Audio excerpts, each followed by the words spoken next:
All right. Hello, everyone. My name is Cece Geeson. I am um, a graduate student at Texas A&M taking ALEC 640, and today I will be presenting my reusable learning objective. And today I will be talking about wildlife insights and how integrating AI into your camera study methodology can revolutionize the use of camera traps and wildlife conservation.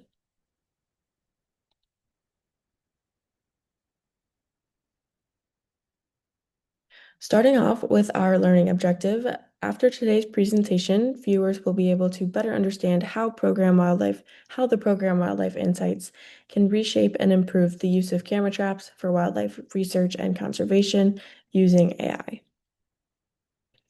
Starting off with the history of the use of game cameras, the first use of cameras for documenting wildlife that were not manually shuttered dates back to the late 1800s when Edward Muybridge used cameras triggered by strings and tripwires to trigger shutters for automated wildlife photography. George Cyrus III also used tripwires to remotely set off cameras. They had to be creative about how they would get the cameras to be triggered. And for example, for taking photographs of beaver, he tied a string to a stick that he stuck into the dam, and when the beaver repaired the damage and removed the stick, it triggered the camera to photograph itself. So here on this slide, you can see an elk captured in one of Cyrus's photos in Michigan. The automated photography of wildlife specifically for scientific purposes was first documented in 1927 by Frank M. Chapman, and he attempted to document the species present on in a remote island. And he documents repeated individuals that he can identify using markings, and he was also able to make inferences about the behavior of these animals. And devices were eventually developed as commercial hunting tools in the late 90s, which brings us closer to the modern use of cameras. The first commercially available game camera was released by Cudback in 1988, and it was marketed as a recreational hunting tool. The first versions of these cameras had to be paired with timing devices. So instead of tripwires, they had these timing devices that used infrared sensors attached to a trigger mechanism that would shutter the camera. The first company to release a combined timing device with the camera was Stealth Cam in 2000. As we know, technology has come a long way since the first commercial release of game cameras, and the market has only grown. Today, cameras are tripped using motion detectors or infrared sensors. Game cameras are still widely used for recreational use, and that's both hunting or just wildlife viewing, but they have also extended uses for things like security devices. And they are still sold as hunting tools, but they are also used in research and wildlife conservation. They provide the ability to remotely collect lots of data while minimizing human disturbances, and they can be used to estimate population sizes, study elusive species, and document wildlife interactions and behaviors. They're also beneficial for researchers because they are small and user-friendly, which means we have to spend less time in the field setting them up, and we can put more of them out on the landscape. But what are some of the downfalls of using game cameras?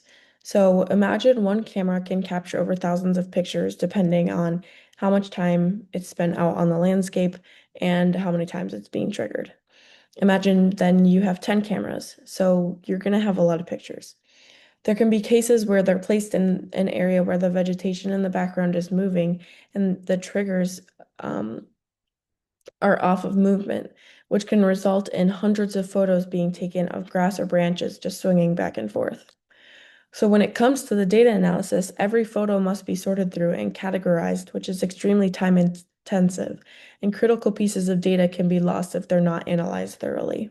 It could literally take someone years to sort through all of their pictures before any scientific result could be seen.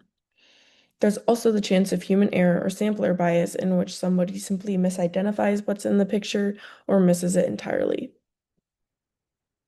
So how has AI been used in wildlife conservation? It has been used to develop anti-poaching programs using cameras, There are also models that can recognize and record wildlife vocalizations of species like bats, whales, and birds. And they've also been able to do this and identify individuals through these vocalizations and physical markings as well. It's also used for large data set management and can help researchers manage these data sets in effective ways and ways that can help with data analysis. So what is Wildlife Insights? Wildlife Insights is an online program where individuals can upload their game camera photos and they will then be analyzed by their AI program. And this provides a solution to those using camera traps that don't have a tool for analyzing all of their data. It also creates a conservation database that can be accessed worldwide, connecting researchers that may span across political boundaries. And I wanted to show the database that it has created for worldwide research projects. So here you can see there are over 4,000 camera trap projects currently part of this database. So here we can see an example where their pictures are uploaded and you can click through and look at these pictures that the AI has sorted through and identified. And again, you can go through and look at their summary statistics, total number of images. So that's 55,000 pictures that had to be looked through. And 20,000 of those had wildlife in them. And you can see all of the breakdown of species. Now I will show a brief clip from a video that was produced by Google about Wildlife Insights. Walk into a tropical forest, you will essentially miss 90% of the animals that are there.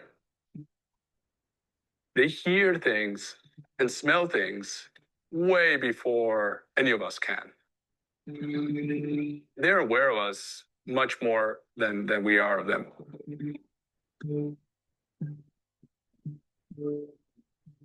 Ese es el armadillo. El armadillo gigante. Gigante, sí. El más grande del mundo. Aquí, Uy. nadando mostrando Sí. diente, como sonriendo por la cámara.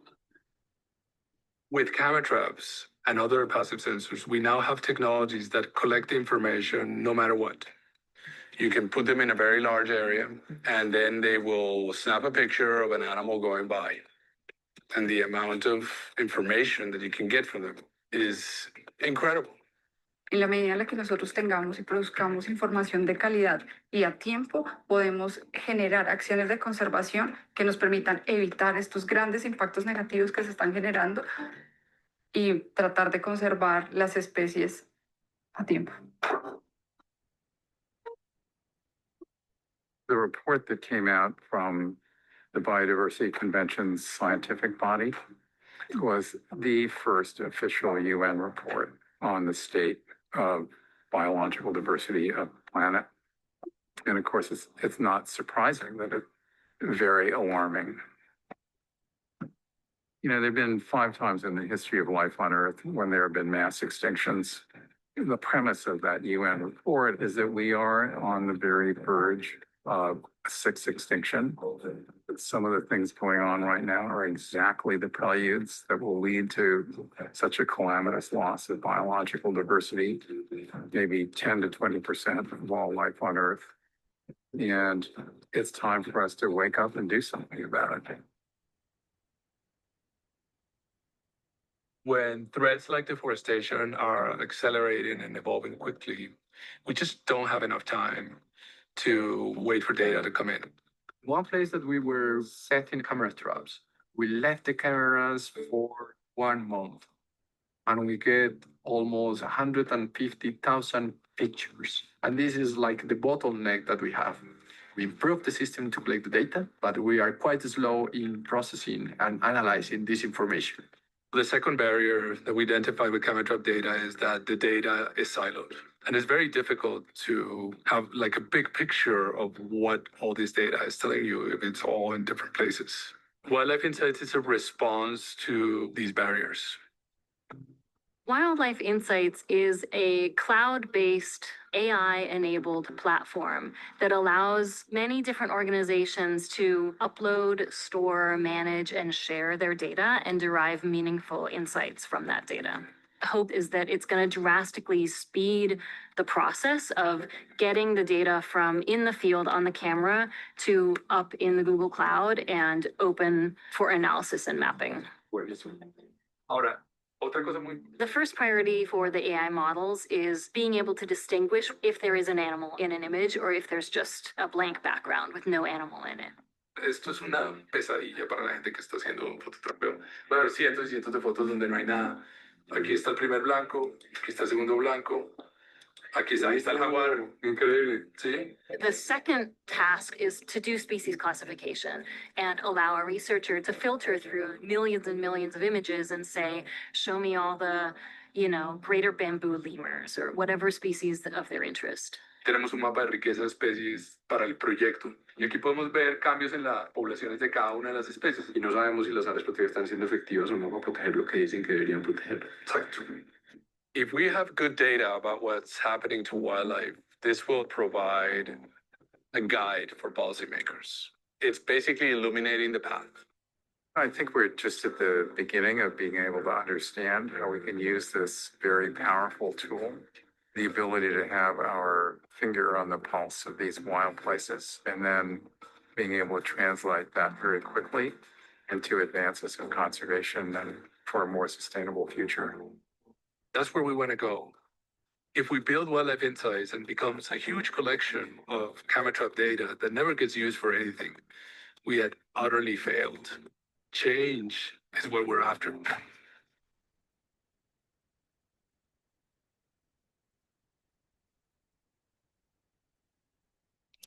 So what is behind the model that is used in the Wildlife Insights program? So this model is continuously being trained on Google's open source TensorFlow library, which is the largest data set of labeled photos taken by camera traps. And these photos have been labeled by humans. So what can the Wildlife Insights model do? So this AI tool can flag pictures that don't have a subject in them with up to 98% accuracy.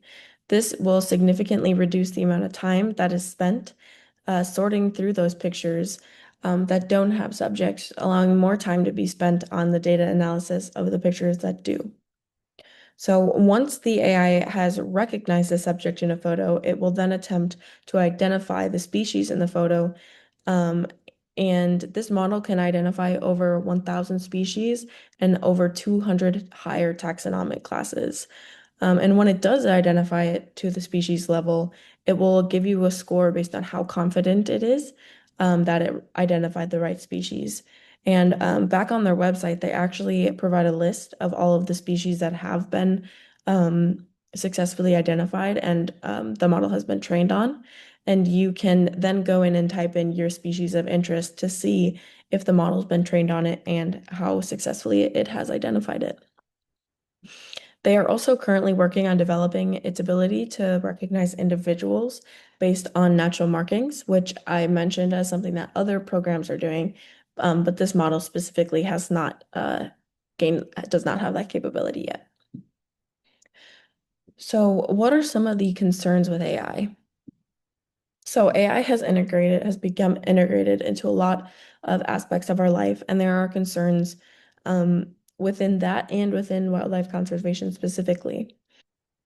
The founder of AI Watchdog, Nicholas Miaya, was interviewed for an article by Andrew Vietz of the National Wildlife Federation, and they discussed the use of AI in wildlife conservation. Miaya highlighted that it's crucial to avoid the overuse of AI. He also identified the importance of ensuring previous conservation practices that are currently used and have been proven as effective stay in place and are not replaced with AI. There are also concerns about potential mistakes being made by the models that could harm endangered species by releasing location data to poachers. If we look into the unified theory of acceptance and use of technology, we can predict the acceptance of AI integration into wildlife conservation. The models that are used such as the one as Wildlife Insights, significantly reduce the workload and bottlenecks that come with numerous photos that are collected from camera traps. This meets the performance expectancy. There are also open source and free AI programs, such as the Wildlife Insights one, that are available with simple steps for using for users, and they meet the needs of effort expectancy. It does, however, bring concerns which may have a negative impact on social influence. AI has made its way into many aspects of our lives and in ways we don't realize, and it's likely it will continue to be used as a tool by many disciplines, suggesting it will be facilitated use. The performance expectancy, effort expectancy, social influence, and facilitating conditions of AI in wildlife conservation will all be affected by the gender, age, experience, and voluntariness of use of the user that is going to be integrating this new technology into their research methodology. And ultimately, this will affect their intention to use and then therefore use of the new technology. So, in summary, Wildlife Insights is an AI program that can improve methodology and efficiency for those using camera traps for wildlife research and conservation efforts. We can use the AUT to model the expected integration of AI into those methodologies using camera traps. There may be impacts of the concerns on social influence, but those may be outweighed by the benefits provided. These are my references and sources. Thank you for listening.